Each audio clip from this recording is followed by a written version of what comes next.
Cefeglo 2023. Célébration de feu et de gloire.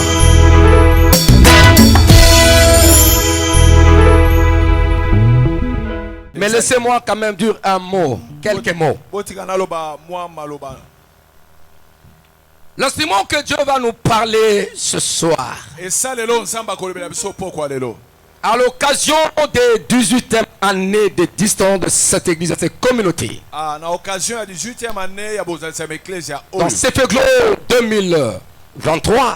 Cefeglo 2023, elle est fantastique et elle est formidable. Elle surmonte les épreuves et les difficultés. Et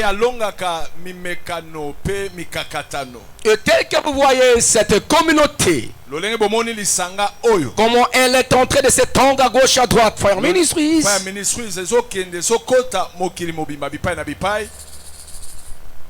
grâce aussi à elle, elle est forte dans sa foi.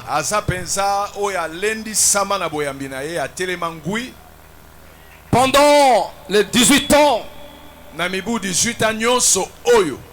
elle a surmonté avec moi des épreuves.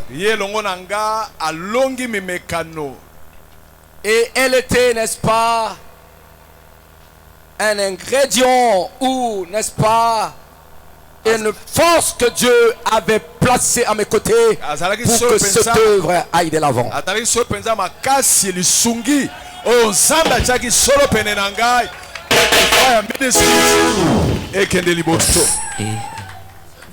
Je me rappelle en 2002. Au mois de décembre 2002, j'étais fusillé.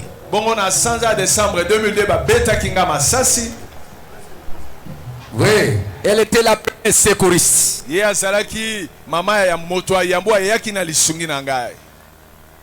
Elle a essayé de me porter.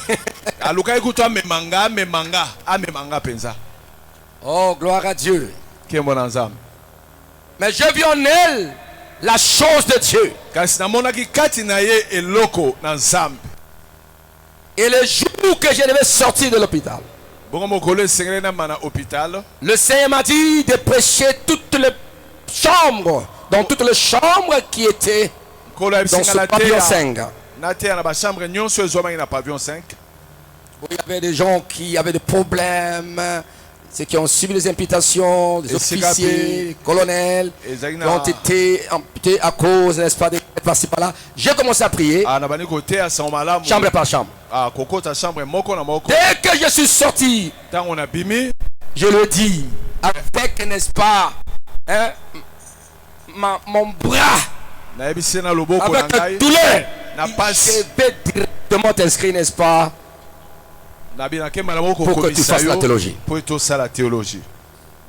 Dès l'hôpital, je le prie. Avant d'arriver à la maison, je l'ai inscrit. Il a dit, papa, non. Je l'avais inscrit.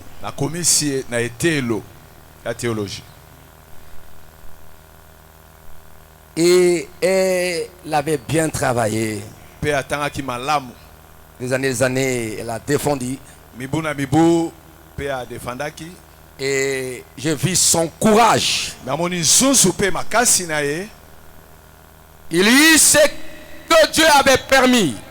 Je le vis, n'est-ce pas, à mes côtés.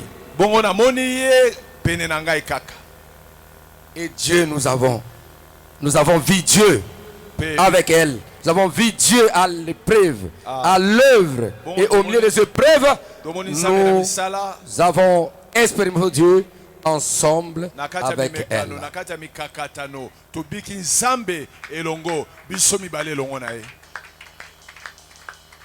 Quand je l'ai dit, maintenant vendons tout ce que nous avons comme véhicule pour mettre, n'est-ce pas, pour l'implantation de l'église. Elle a accepté, sans discuter.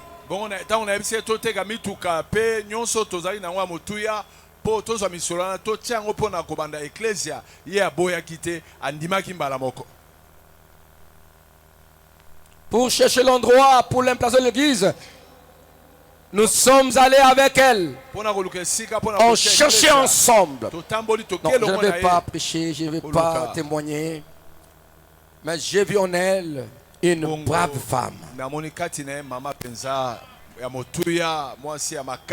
Une grande servante de Dieu.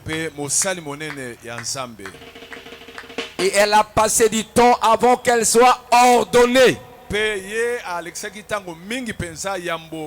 Sous mes pieds, comme son père spirituel, pas comme son mari seulement, mais comme son père spirituel. Et après ça, elle fut ordonnée. Je serais très content, n'est-ce pas, de la voir prêcher. Ce jour-là, ce n'était pas facile.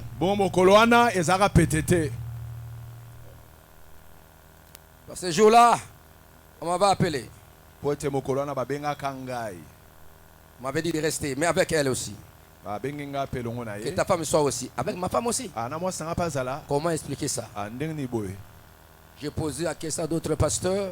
Tu connais la réunion de demain? Oui. Tu seras là? Oui. Ta femme sera là? Non. L'autre là? Non, mais pourquoi ma femme? Et on était là. On t'est libéré. Entre guillemets, pour utiliser, n'est-ce pas, un terme de la politesse et d'amour, et d'abnégation.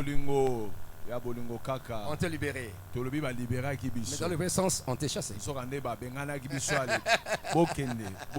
C'est ça le problème. Et alléluia. Est-ce qu'on peut acclamer Yahweh notre Dieu? Il faut que tu sois une femme que Dieu avait choisie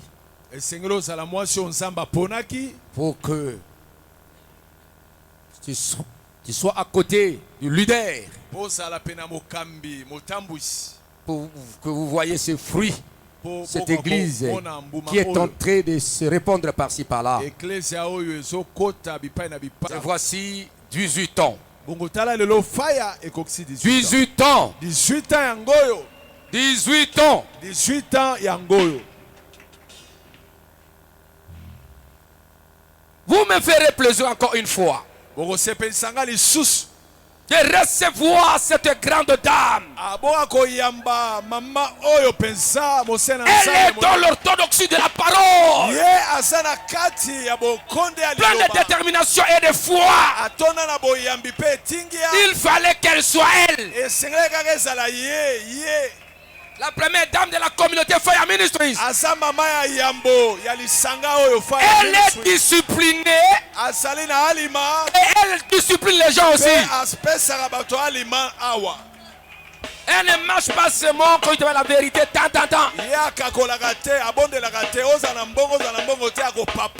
Êtes-vous prêts pour recevoir cette grande dame? J'invite la révérende pasteur Généreuse Bikoma. La révérende pasteur Généreuse Bikoma.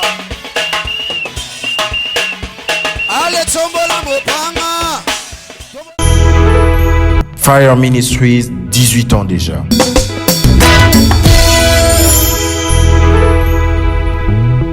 En tout cas, plein d'émotions. Nous rendons gloire à l'Éternel qui est l'auteur de cette œuvre. Plein d'émotions. 18 ans jour pour jour. Que dire si ce n'est que merci à l'Éternel? Comme un rêve, on est 18 ans déjà. Fire Ministries, 18 ans déjà.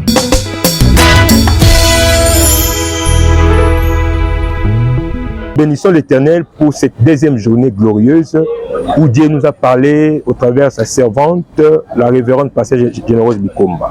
Vous savez, le message était tellement profond, le message était bidimensionnel. Il y avait la dimension eschatologique et la dimension évangélique. Dans son homélie, la servante de Dieu a commencé par fonder les bases. Elle a évoqué une chose très importante. Elle a dit, pour vivre le bénéfice de l'évangélisation et de la mission, il faut avoir les deux pieds dans dans le Seigneur. C'est ça la base qu'elle a fondée. Et puis elle est allée plus loin, en évoquant certains bénéfices liés à l'évangélisation et à la mission. D'un côté, il a parlé de bénéfices terrestres. Lorsque tes deux pieds sont dans le Seigneur, ce qui était impossible dans ta vie deviendra totalement possible. Et deuxième chose, tes combats à toi deviendront les combats de Dieu.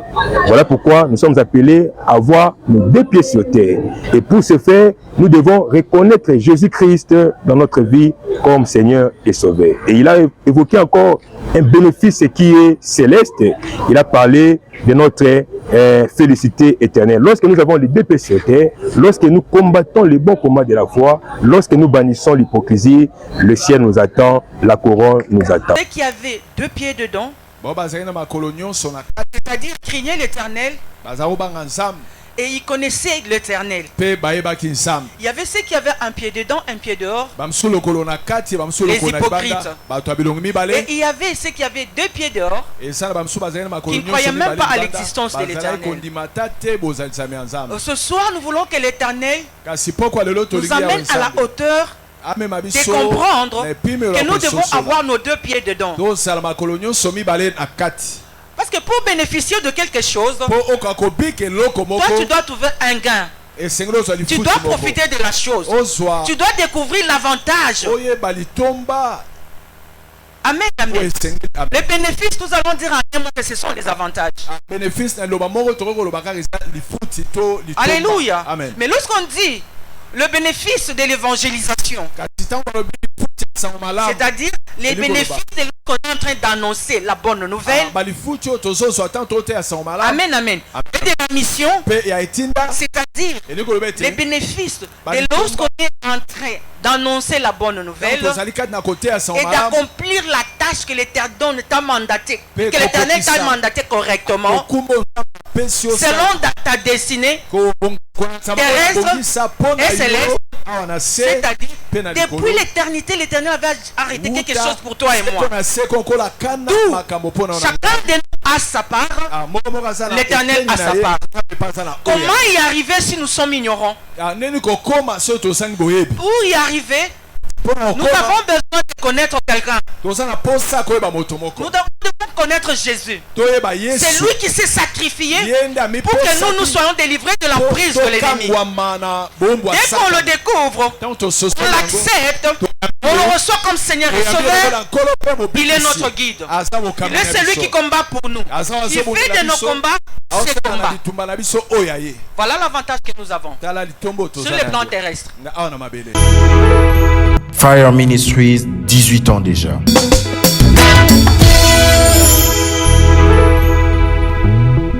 Lorsque l'Éternel appelle son serviteur, il lui dit, la raison de ton existence est l'évangile. Je comprends encore une fois que ce thème marche de pair avec la mission que l'Éternel a donnée à son serviteur. Lorsqu'il l'appelle, il l'amène dans une salle où il y avait 3 catégories de personnages. Il y avait ceux qui avaient 2 pieds dedans, c'est-à-dire ils ont accepté Jésus-Christ comme Seigneur et Sauveur, et ils craignaient l'Éternel. Ils vivaient la vie authentique de Jésus. 2 pieds dedans. Or, il y avait d'autres catégories, un pied dedans, un pied dehors, les hypocrites. Il y avait les athées qui ne croyaient même pas à l'existence de l'Éternel. Alors, lorsqu'on parle de bénéfices, de l'évangélisation et de la mission, face à la destinée terrestre et céleste, juste nous avions compris que pour bénéficier, il faut comprendre et répondre à l'appel de l'homme de Dieu. Avoir 2 pieds dedans, c'est-à-dire comprendre ce que Jésus veut et ce qu'il ne veut pas. Marcher dans sa crainte et selon ses orientations. Et pour bénéficier, avoir les avantages de l'évangélisation, quand on annonce la bonne nouvelle, on la met en pratique. Sur le plan terrestre, nous bénéficions de sa sécurité. Il fait de nos combats ses combats. Fire Ministries, 18 ans déjà.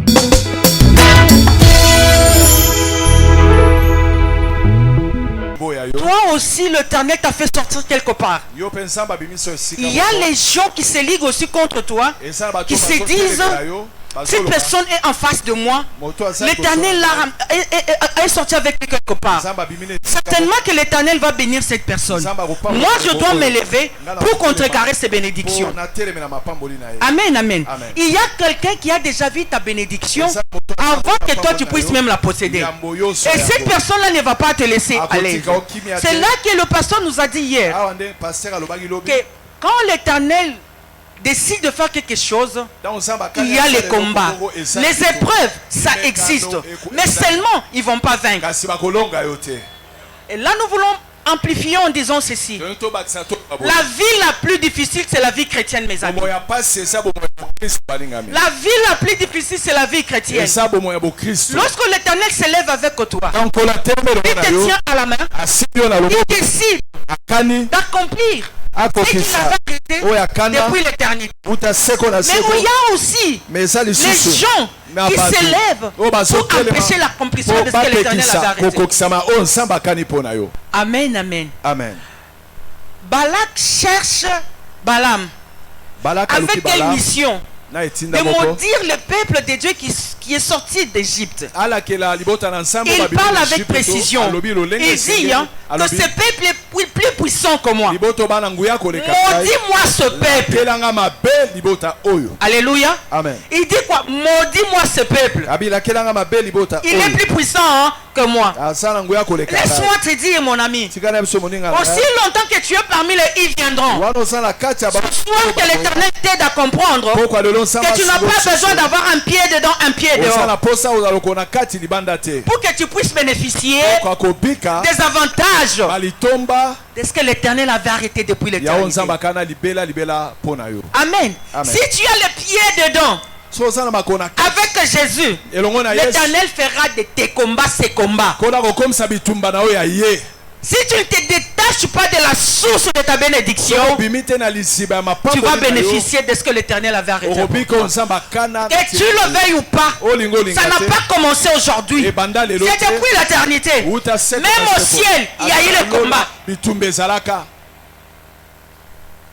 Même au ciel, il y a eu le combat. La créature a voulu être au-dessus du créateur. Amen, amen. Amen. Donc lorsque l'Éternel décide de te tenir à la main, de marcher avec toi, de t'accompagner quelque part, avant que toi tu arrives, il y a un œil négatif qui te regarde déjà et qui décide comment arrêter ce que l'Éternel avait déjà arrêté. Donc arrêter ce que l'Éternel avait déjà arrêté. Qui peut arrêter ce que l'Éternel avait déjà arrêté? Laisse-moi te dire personne. Personne, alors personne, nous insistons. Amen, amen. Amen. Le peuple d'Israël vient de sortir de l'Égypte. Alléluia. Alléluia. Ils étaient là en face du roi de Moab. Ils n'étaient même pas dans Moab. C'était en face. Et ils faisaient déjà trembler le roi de Moab. Balak cherche quelqu'un pour le maudire. Il s'est dit, ce peuple est plus puissant que moi. Viens maudis-moi ce peuple. Dans ton quartier aussi. Là où tu travailles. Là où tu étudies. Lorsqu'on regarde ce que l'Éternel veut faire avec toi, il n'a même pas encore commencé.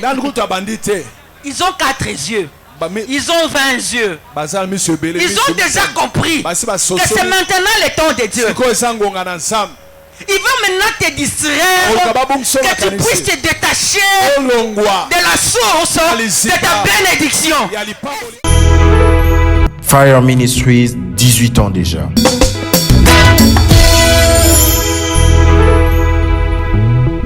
À la lumière de la parole, nous avons donné Nombre 22, 1 à 41, là où Balak appela Balaam pour maudire le peuple d'Israël qui sortait de l'Égypte, qui n'était même pas au courant du plan de Balak.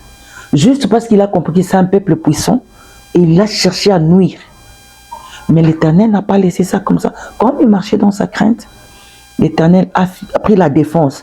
Il avait même interdit à Balaam de maudire. Il a même utilisé l'âne. L'impossible devait être possible juste pour protéger son peuple. Là, nous avons bénéficié, dont nous avons bénéficié sur les plans terrestres, la défense de l'Éternel à notre avantage, le défenseur de nos causes. Et nous avions démontré, lorsqu'on a les 2 pieds dedans, Si nous marchons dans la crainte de l'Éternel, nous avons livré les combats. Plusieurs tentations, plusieurs épreuves. On garde l'identité, on garde l'authenticité de Jésus. En tout cas, nos noms seront écrits dans les livres de vie. C'est là que nous avions pris Apocalypse 3, 1 à 5. Celui qui vaincra sera vêtu de blanc. Et son nom sera écrit dans les livres de vie. Et Jésus confessera devant son Père et devant les anges son nom. Nous avions démontré cela pour inciter les enfants de Dieu, le peuple de l'Éternel, à vivre dans sa présence.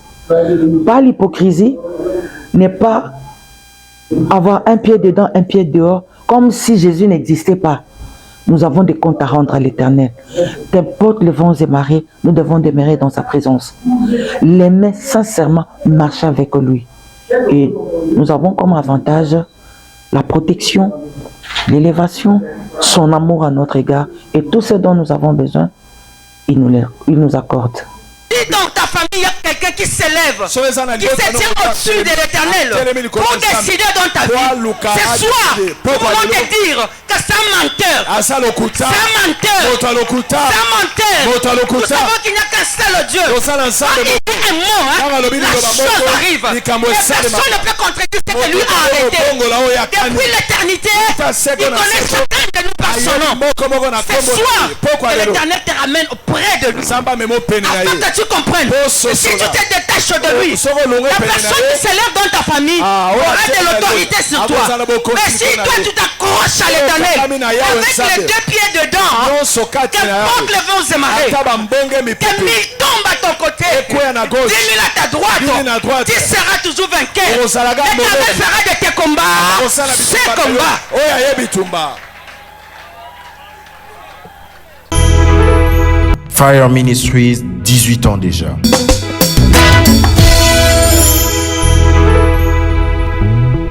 J'ai été fortement bénie par le message que notre maman nous a donné ce soir.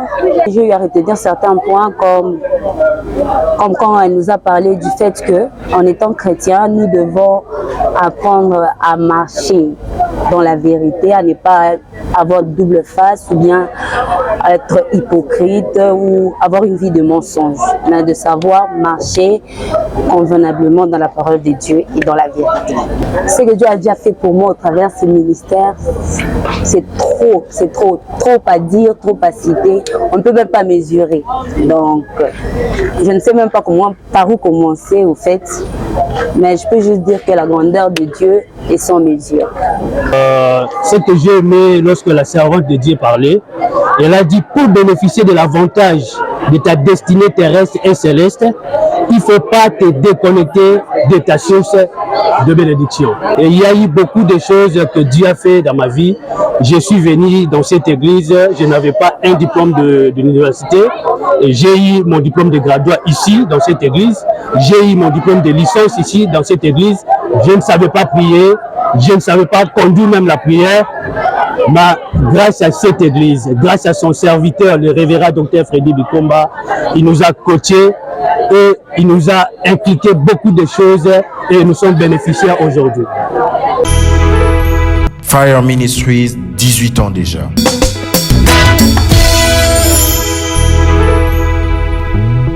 Là, nous disons au peuple de Dieu ceci. Nous devons racheter les temps, car les jours sont mauvais. L'Éternel nous a dit dans sa parole qu'il viendra comme un voleur. Maintenant, le temps d'avoir les deux pieds dedans. C'est-à-dire s'accrocher à l'Éternel comme jamais on avait fait ça auparavant. Tout ce dont nous avons besoin, nous puisons ça en lui. Il est la source intarissable. Nous devons nous attacher à lui qui est la source que personne ne peut sécher. Il ne tarit jamais. Intarissable. Le diable cherche à nous détacher de la source pour qu'il puisse nous nuire. Or, si nous nous attachons à la source intarissable, nous avons tout. Et la vie éternelle. L'impossible sera possible à notre avantage. Que Dieu nous bénisse abondamment.